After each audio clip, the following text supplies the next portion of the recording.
जे आपले मोर्चाचे साथीदार आहेत विजय लोंढे, आज यांचं चोलामंडलम फायनान्स कंपनीने 1 वर्ष अगोदर यांचं घर जप्त केलेलं होतं आणि ते आज आपल्या मोर्चासोबत जोडले गेले। त्यानंतर त्यांनी त्यांचं घर आज ताब्यात घेतलेलं आहे। तर त्यांना आम्ही मदतीसाठी म्हणून आज इथं आलेलं आहे मोर्चाच्या वतीने आणि पूर्ण इथे बघू शकता आपण महाराष्ट्राची पूर्ण टीम इथं आलेली आहे। तर आपण त्यांनी तुम्हाला त्यांचा परिचय दिलाच, तसंच आपण या अगोदरही तुमचे संभाजीनगरचे आहेत हेही तुम्हाला थोडं मार्गदर्शन करतील, सांगतील की त्यांचंही संगमनेरमध्ये कशा पद्धतीने हे झालं होतं, तर बँकेने कशा पद्धतीने त्यांची फसवणूक केली होती, तर ते पण आहेत आपल्यासोबत, तेही सांगतील तुम्हाला। बोला काय 2 शब्द माझ्याही बंगल्याचा ताबा घेतलेला होता, पण संघटनेच्या सहकार्याने आज 15 दिवसापूर्वी त्याचाही पण तालातोड करून आम्ही उपक्रम केलेला आहे। पुढील कारवाई करतो आम्ही बँकेच्या विरोधात। परंतु भगिनींनो, विषय असा आहे की 1970 पूर्वी जर पाहिलं आपण 1970-65 पूर्वी, तर अखंड भारतामध्ये कुठेही शेतकऱ्यांनी कर्ज घेतले ना आत्महत्या केली किंवा मजुरांनी कर्ज घेतले ना आत्महत्या केली, या गोष्टी कुठेही सहसा आढळत नाही। बातम्या तुम्ही उचलून पाहू शकता। पण 1970 नंतर अशी कोणती भानामती देशामध्ये घडली की हळूहळू करता 80-90च्या दशकानंतर तर राजरोसपणे आजचा रेकॉर्ड पाहता दरवर्षी आपलं रोजच्या रोज तासाला 7 शेतकरी आत्महत्या करतायत आणि तरी सरकारला काही त्याच्यावर काही संवेदनशीलता निर्माण होत नाही। हे असं का होतं? याच्यावर कधी बॅग फुटला जाऊन किंवा मागे वळून कुणी विचार केलाय का? आम्ही ज्यावेळेस जनता सरकार मोर्चाच्या माध्यमातून अनेक अर्थशास्त्रज्ञांच्या माध्यमातून याचा मागोवा घेतला, त्यावेळेस अशा लक्षात आलं की 1970 पासून सरकारने आणि रिझर्व्ह बँकेने मुद्राकांड सुरू केलं। ते मुद्राकांड टेक्निकली होतं, इकॉनॉमिकली होतं आणि सायकोलॉजिकली जे शास्त्रज्ञ होते त्यांनी हे सगळ्याचा वापर करून ते घडवलं होतं। त्यामुळे सर्वसामान्य जनतेच्या लक्षात ते लवकर आलं नाही।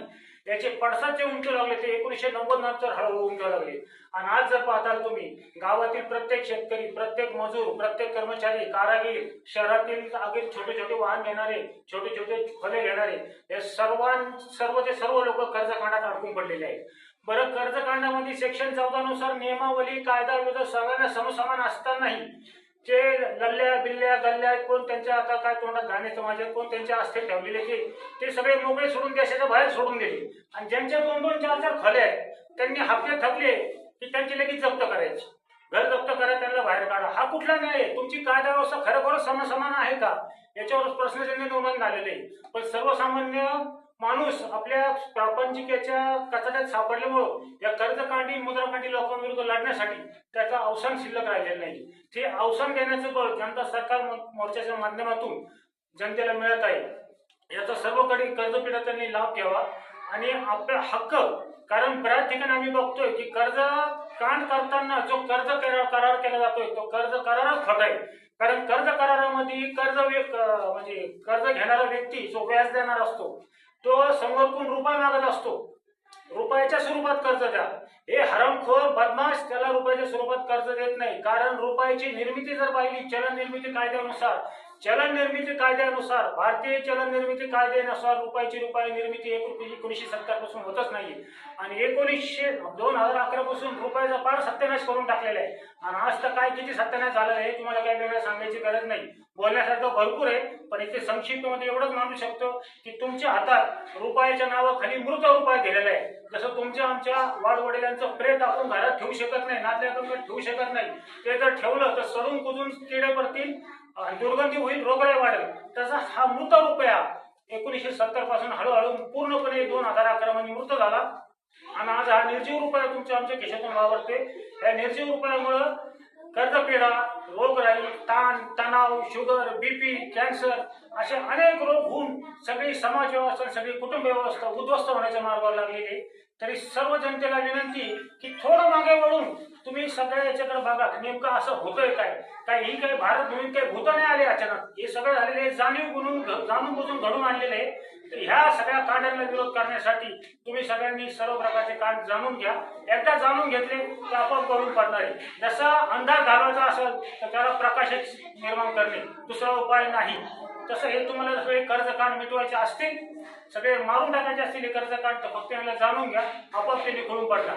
असो, भारत की हुंकार है, जनता ही सरकार है, दो जुलूम के टक्कर में संघर्ष हमारा नारा आहे.